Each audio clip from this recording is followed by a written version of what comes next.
Have you ever wondered how far human ambition can really go? How much one person can change the world in a single lifetime? Today, we're diving into the unbelievable story of a man who didn't just dream big.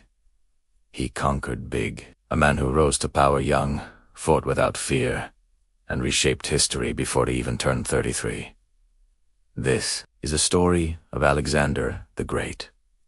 Let's begin from the very start. Alexander was born in the ancient kingdom of Macedon in 356 BC. He wasn't born in a palace overflowing with luxury, but he did grow up in a world filled with war, ambition, and discipline. His father, King Philip II, was a powerful ruler, smart, strategic, and one of the greatest generals of his era. His mother, Olympias, believed Alexander was destined for greatness from the moment he was born. And then, he had a teacher like no other. Aristotle, one of the greatest thinkers in history, became his mentor. Imagine being a kid and learning philosophy, science, and leadership from a man whose ideas still shape the world today. But Alexander wasn't just intelligent. He was brave. Almost too brave. One story says that when he was just 12 years old, he tamed a wild horse that everyone else feared. The horse was huge, strong, unpredictable, and completely uncontrollable. Every rider was thrown off. Everyone kept their distance. But Alexander saw something different. He walked toward the horse, whispered to him, and climbed on. The horse calmed down and accepted him instantly. That moment shocked everyone. It wasn't just courage, it was leadership, even at 12. And from that moment, the horse Bucephalus became Alexander's companion for life. But destiny doesn't wait. When Alexander was just 20, everything changed. His father was assassinated. In a single moment, the young prince became king. Imagine being only 20, and suddenly ruling an entire kingdom filled with rivals, enemies, and people who doubted you. The moment Alexander became king, rebellions erupted like flames. Neighboring regions refused to accept him. Some thought Macedonia would collapse. Others hoped it would, but Alexander reacted in a way nobody expected. He didn't negotiate. He didn't hesitate. He acted. He marched from region to region with unbelievable speed. Every rebellion was crushed. Every enemy was defeated. And in just a short time, the world understood something important. This young king wasn't weak. This young king wasn't afraid. This young king was born to rule. But Alexander wasn't satisfied with ruling just Macedonia. His eyes were fixed on something much bigger. Something almost impossible. He wanted to conquer the Persian Empire, the biggest, richest, and most powerful empire in the world at the time. Persia had gold, armies, resources, and millions of people. Alexander had a smaller force, loyal soldiers, and confidence that felt almost unreal. His advisors warned him. His generals doubted him. Even his friends questioned him. But Alexander wasn't chasing safety. He was chasing immortality. So, with around 40,000 men, he crossed into Asia and started a campaign that would change the world forever. The first major battle he faced was at the Granicus River. Persian forces waited on the other side, ready to strike. Crossing that river was like stepping into death. But Alexander didn't wait for the perfect moment. He charged in headfirst, leading his soldiers through the rushing waters while arrows flew all around him. He fought at the very front of the battle, sword swinging, armor shining, pushing forward like a force of nature. Against all odds, he won. The world took notice. This wasn't a normal king.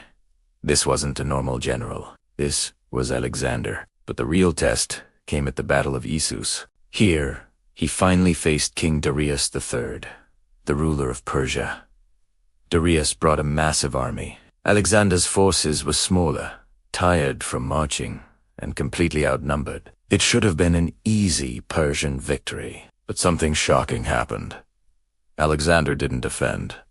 He attacked. He cut through the battlefield like lightning and went straight for Darius. Darius saw him coming and fled.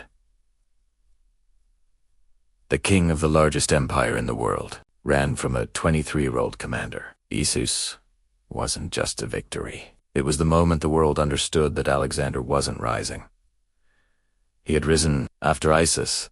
Alexander moved south into the Middle East, capturing cities, breaking enemy fortresses, and proving over and over that his leadership wasn't luck. It was skill, strategy, and pure willpower. When he arrived in Egypt, something amazing happened. The Egyptians welcomed him. They crowned him as pharaoh. They saw him not as a conqueror, but as a liberator. And Alexander founded the city of Alexandria, a city that would become one of the greatest centers of culture and knowledge in the ancient world.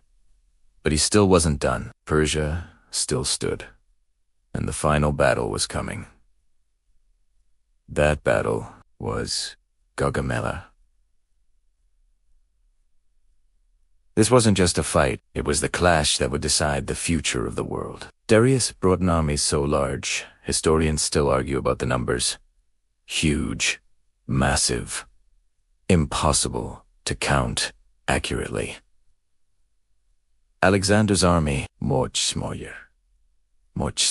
But Alexander didn't win battles with numbers. He won with strategy. And at Gaugamela, he created one of the most brilliant battlefield maneuvers in history. He stretched the Persian lines, opened a gap, and drove straight through it. Once again, Darius fled. Persia collapsed, and Alexander became the ruler of Asia. He was only 20. Most people at 25 don't even know what they want in life. Alexander had conquered the largest empire on earth. But he didn't stop. He pushed further east. He led his army through mountains, deserts, and unknown lands.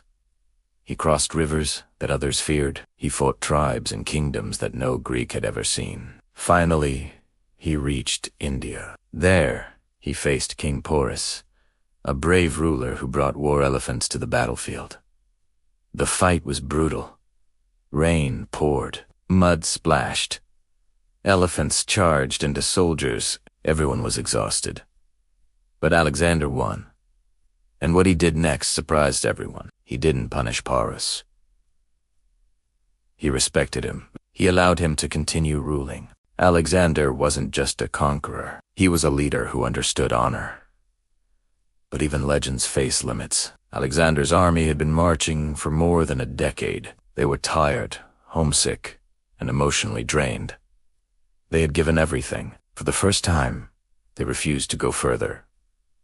And Alexander listened. He agreed to return. The journey back was harsh and deadly. His army suffered. Food was scarce. Heat was unbearable. Many died along the way. And then Alexander himself began to grow weak. In Babylon, he fell seriously ill. His strength faded. His voice faded. His vision faded. And at the age of just 32, Alexander the Great died. The world was stunned. How could someone so powerful disappear so quickly? How could a man who never lost a battle lose his fight with fate? His death remains a mystery. Poison, infection. No one knows for sure. But what we do know is this. A legend was gone, but legends don't fade. Alexander's empire didn't survive long after his death. But his impact, that lives on. He spread Greek culture across vast regions. He shaped languages, cities, armies, and kingdoms. He inspired generals like Julius Caesar and Napoleon. His strategies are still studied today in military academies. His influence helped build the world we know. So the question remains, was Alexander the greatest general in history? Well, he conquered more land faster than anyone before him. He never lost a single battle. He united cultures across continents. And he built an empire in just over a decade. Maybe greatness isn't just about victory. Maybe it's about vision, courage, and the power to change the world. If that's true, then Alexander truly earned his place among the greatest leaders to ever live.